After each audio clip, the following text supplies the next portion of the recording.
تو یہ سلام ایسا سلام ہے جو کمال کا سلام ہے۔ اس میں تقریباً 171 اشعار ہیں۔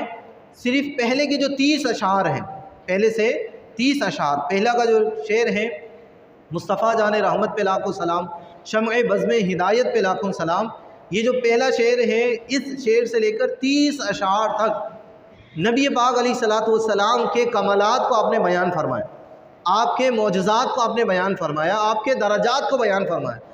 اسی پہلے شعر میں جو ہم بڑی کثرت سے کہتے ہیں لیکن ہم شاید اس کے معنی کو نہیں سمجھتے کہ اس کا معنی کیا ہے، مصطفیٰ جان رحمت پہ لاکھوں سلام، شمع بزم ہدایت پہ لاکھوں سلام، اسی 3 اشعار میں آپ نے نبی پاک علیہ الصلوۃ والسلام کے 3 درجات کا بیان فرمایا، 3 کمالات کا آپ کا بیان فرمایا۔ ایک تو آپ مصطفیٰ ہیں، ایک آپ مصطفیٰ ہیں، انشاءاللہ اس کی تفسیر آپ کے سامنے ذکر کریں گے کہ مصطفیٰ کون ہوتے ہیں۔ تو آپ مصطفیٰ ہیں۔ دوسرے پر فرمایا جان رحمت ہیں کہ آپ سراپائے رحمت ہیں، آپ کیا ہیں؟ سراپائے رحمت ہیں۔ پھر فرمایا شمع بزم ہدایت، شمع بزم ہدایت، شمع بزم ہدایت، شمع کہتے ہیں روشنی کو، بزم ہدایت کہتے ہیں انبیاء کی جماعت، بزم ہدایت یہاں مراد انبیاء کی جماعت ہیں۔ تو آپ نے فرمایا کہ حضور مصطفیٰ بھی ہیں، حضور جان رحمت بھی ہیں، سراپائے رحمت بھی ہیں، اور تمام انبیاء علیہ السلام کی جماعت کے چشم و چراغ بھی ہیں۔ آپ ان میں قائدانہ صلاحیت رکھتے ہیں، آپ نمایاں مقام رکھتے ہیں۔ تو شمع بزم ہدایت، اور پھر آپ نے فرمایا لاکھوں سلام۔ تو 1 سے لے کر 30 اشعار تک یہ تمام کے تمام اشعار حضور کے درجات اور حضور کے کمالات پر مشتمل ہیں۔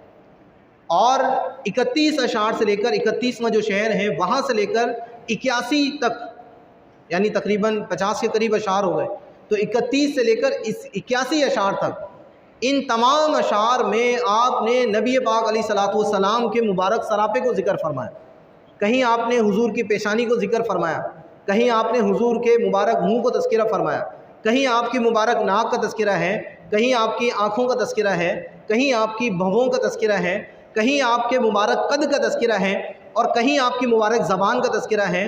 ایک ایک عضو کو آپ نے بڑی ہی خوبصورتی کے ساتھ بیان فرمایا، بہت ہی اعلیٰ طریقے سے، بہت ہی محبت کے ساتھ آپ نے بیان فرمایا۔ اسی میں سے آپ نے جو ایک شعر آپ کی زبان کے حوالے سے بیان فرمایا وہ یہ کہ آپ فرماتے ہیں وہ زبان جس کو سب کن کی کنجی کہیں، وہ زبان جس کو سب کن کی کنجی کہیں، اس کی نافذ حکومت پہ لاکھوں سلام۔ آپ نے فرمایا کہ نبی پاک علیہ الصلوۃ والسلام کی زبان تو ایسی زبان تھی جس کے آگے کوئی ٹک نہیں سکتا تھا۔ جب حضور کلام فرماتے تھے تو لوگ سکوت میں آ جاتے تھے، سکتے میں آ جاتے تھے، ایسا لگتا تھا جیسے یہ گونگے ہیں، ان کے منہ میں زبان نہیں ہے، بلکہ فرمایا نہیں، بلکہ ایسا لگتا تھا جیسے جسم میں ہی جان نہیں ہے۔ اور جب حضور کی زبان سے کچھ بات نکلتی تھی تو وہ ایسی اللہ تعالیٰ مقبول فرماتا تھا کہ ایسی زبان کسی کو عطا نہیں فرمائی۔